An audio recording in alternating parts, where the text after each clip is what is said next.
Gjesti dhe Egli ishin duke biseduar me njëri tjetrin, ndërkohë që banori i kërkoi banores së Big Brother në VIP 4 që ta puthte në buzë. Shumë po ma manifestojnë këtë punën e Kosovës. Kosova ju dua shumë.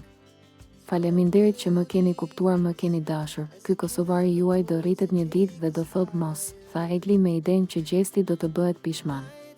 Ti ke patur punë me këtë të pariturin. Mos thua i paritur se edhe unë ndihem keq zemër. S'ke nevojë, tha Gjesti. Ndërkohë që Egli e ktheu situatën në humor. Nuk dua të zihem zemra, hajde qeshim, se ishim duke qeshur. Nuk dua më, tha ajo. Hajde puthmi në buzë. Oj shpirt, i tha Gjesti. Çfarë të puth? Boll ore palaço, ja ktheu Egli.